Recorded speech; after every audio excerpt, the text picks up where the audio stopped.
Today is Friday, April 25th. What we know about President Trump's direct message to Russia's leader in the aftermath of a brutal attack, and the preparations underway for Pope Francis's funeral this weekend. Also, new court rulings over Trump's policies on immigration, elections, and DEI. Plus, the latest impact of tariffs on corporate America, how rules are changing for self-driving cars, and what to expect from a sold-out Stagecoach this year. Those stories and even more news coming up. Welcome to The Newsworthy. All the day's news in around 10 minutes. Fast, fair, fun, and on the go. I'm Erica Mandy. Thanks so much for being here. You ready? Let's do this. Just as peace efforts are coming to a head in Ukraine, Russia launched its biggest attack on the Ukrainian capital since last summer. For about 11 hours, Kyiv was bombarded with missiles and drones, and at least 5 neighborhoods were heavily damaged. Ukrainian President Volodymyr Zelensky says the attack was aimed at pressuring the U.S., who's now leading peace talks. And because of it, President Trump made a rare, direct appeal to Russia's President Vladimir Putin, writing on Truth Social, "Vladimir, stop." Later from the White House, Trump said he believes both sides still want peace, and the Trump administration, for now, is still working to get a ceasefire. But both Trump and Secretary of State Marco Rubio have said the U.S. will give up on talks if it doesn't happen soon. Tens of thousands of mourners are still lining up for hours to pay their respects to Pope Francis. So many people have actually shown up to see the pontiff lying in state that the Vatican has had to keep its doors open overnight to accommodate the higher-than-expected turnout. Meanwhile, the Vatican is making final preparations for the Pope's funeral tomorrow, and Italian authorities have tightened security around the area. The Vatican says at least 50 heads of state and 10 royals are planning on being there, including President Trump. Then the Pope will be taken to his final resting place. Typically, popes are buried within the St. Peter's Basilica, but Pope Francis chose a simple tomb outside the Vatican at a church dedicated to the Virgin Mary on the other side of Rome. In fact, it's the first time in more than a century that a pope will be buried outside the Vatican walls. Next month, cardinals will meet in a conclave to choose the new pope. Stay tuned. Well, back in the U.S., President Trump signed an executive order to do something that's opposed by nearly every other country. It calls for the U.S. to start deep-sea mining in international waters. The Trump administration is hoping to tap into a large supply of rare earth minerals that it says are needed for infrastructure, energy systems, and manufacturing. At this point, China controls the vast majority of the world's supply chain of the minerals, so the U.S. is racing to discover and stockpile more. But this is the first time the U.S. has spoken about wanting to harvest minerals from the sea floor. And environmental groups are against the idea, saying it would cause irreparable harm to one of the last remaining untouched habitats. This also means sidestepping the UN, which until now has been in charge of regulating the ocean floor. But whether the UN actually is the sole authority on this depends on who you ask. Separately, the Trump administration is planning to fast-track drilling and mining projects on U.S. public lands and federal waters. Environmental reviews that typically take a year to complete will now be finished in just 14 days. Trump's team says it's able to do this because the president declared an energy emergency. But dozens of energy experts have said there's no emergency, evident by the fact that the U.S. already produces more than it consumes. So this is yet another issue that's being taken to court. The White House faced another series of legal setbacks this week. For starters, judges blocked the Trump administration from enforcing its crackdown on diversity initiatives in education. They said Trump cannot deny federal funding to school districts with DEI programs. Separately, a federal judge blocked the Trump administration from requiring voters prove their citizenship when registering to vote, at least for now. But other parts of the executive order on American voting, like a directive to tighten mail ballot deadlines, is still set to go forward. When it comes to immigration, a federal judge blocked President Trump's efforts to keep federal funding from so-called sanctuary cities and counties. And in another case, a federal judge ordered the U.S. bring back a second man who was sent to a notorious Salvadorian prison. One more legal update we want to mention. Yesterday, the Trump administration asked the Supreme Court to allow a ban on transgender people in the military, while lawsuits over that ban play out in court. Now, of course, all of these cases and others involving the White House are far from over. Overall, more than 170 lawsuits have been filed over President Trump's executive orders, and the Trump administration continues to fight them, the unfavorable rulings, and the role of the courts in general. To be continued. This weekend, lawmakers, journalists, and celebrities are getting together for a huge party in Washington, D.C. We're talking about the White House Correspondents' Dinner. That's the century-old gala that's famous for having members of the press and the government poke fun at each other. But this year is going to be different. For starters, President Trump will not be there since he decided to skip it like he did during his first term. There also will not be any comedians performing. At first, Amber Ruffin was set to be featured, but her appearance was canceled after she made some comments about the Trump administration being, quote, kind of a bunch of murderers. So the White House Correspondents Association says this year it wants the event to be focused on journalistic excellence instead of politics of division. We have more news for you still ahead in just a minute, but first, this episode is brought to you by OneSkin. It's that time of year you're going to need to protect your skin from the sun more and more. That's why you'll want to use a broad-spectrum sunscreen every day. My newest favorite is OneSkin's SPF Face. It's my daily go-to now because I love how lightweight it is, so it doesn't feel greasy or thick on my face, and yet I feel confident knowing it's protecting and even helping my skin.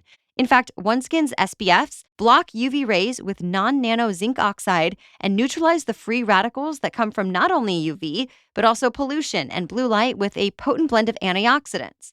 Founded and led by an all-woman team of skin longevity scientists, OneSkin is redefining the aging process with a proprietary OS1 peptide, the first ingredient proven to help skin look, feel, and behave like its younger self.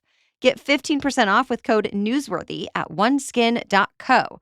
I recommend you grab their SPF Face ASAP, though I also love and use their other products too. Again, get 15% off at oneskin.co with the code NEWSWORTHY. After you purchase, they'll ask you where you heard about them, so please support our show and let them know we sent you. Invest in the health and longevity of your skin with OneSkin. Your future self will thank you. Now, back to the news. The U.S. housing market just had its worst March since the global financial crisis. Home sales fell across all regions of the country as compared to last month, and they fell to their lowest level for March since 2009. That's significant since sales typically pick up in March as the spring buying season begins. Home sales have been slow for a while because of high prices and high mortgage rates. But economists did have hopes for a rebound this year, especially since the number of listings has gone up quite a bit. Well, not anymore. It seems Americans are putting a pause on big purchases, at least for now, while they're unsure of the direction the economy is going. Businesses across several industries are reacting to President Trump's tariffs by raising prices, cutting forecasts, and warning of growing uncertainty. Earnings reports this week included some of those warnings. For example, Procter & Gamble said it would have to, quote, pull every lever we have in our arsenal to mitigate the impact. P&G cut its annual profit forecast, along with dozens of other companies around the world. Large businesses like PepsiCo, Nestle, Unilever, Delta, and Chipotle have all flagged weaker consumer confidence. Others have cited growing supply chain costs. But it's not clear how long any of this will last. Remember, some tariffs are in place now, and others have been postponed to give countries time to negotiate. Some of those negotiations are already underway. Federal regulators are now helping American automakers develop self-driving cars. The Transportation Department says U.S. companies will be exempt from certain federal safety rules. Plus, it eased some rules that force automakers to report all safety incidents. To be clear, these loosened rules only apply if their self-driving cars are only used for research, demonstrations, and other non-commercial purposes. That decision came one day after Elon Musk told Tesla investors the EV maker will start rolling out self-driving Tesla taxis in Austin, Texas, next. Meanwhile, the self-driving competition is growing. Just yesterday, Volkswagen said it was ready to deploy its first autonomous vehicles on Uber, starting with a robotaxi service in Los Angeles next year. Eventually, the goal is to expand to more American cities over the next decade. Of course, other robotaxis are also on the roads in one way or another, operated by companies like Waymo, Cruise, and Zoox. Some of the biggest names from last year's college football season are now some of the biggest names in the NFL. The first round of the NFL draft happened last night. As expected, Miami's quarterback Cam Ward was the first pick, going to the Tennessee Titans. Then the excitement of the draft picked up at number 2 since the Cleveland Browns traded their position to the Jacksonville Jaguars. With that, the Jaguars chose Heisman Trophy winner Travis Hunter, who played both wide receiver and cornerback at Colorado. A lot more players were chosen from top college teams like Ohio State and Oregon. In fact, both of them were on track to break school records for the number of players drafted. And all of it happened in front of a huge crowd in Green Bay, Wisconsin. The audience for last night's first round actually ended up being larger than the town's entire population. Round 2 of the NFL draft starts tonight at 7 Eastern. The country music version of Coachella kicks off today in the California desert. We're talking about the 2025 Stagecoach Festival that's happening over the next 3 days. About 80,000 people are supposed to be there, so expect to see a lot of cowboy boots, hats, and denim everything on social media this weekend. Some of the biggest names in country are set to perform, like Zach Bryan, Jelly Roll, and Luke Combs, as well as some late-night non-country acts like T-Pain, Creed, and the Backstreet Boys. The festival is sold out, but you can still check out all the headliners live on Amazon Prime Video. We've added a link on today's episode notes.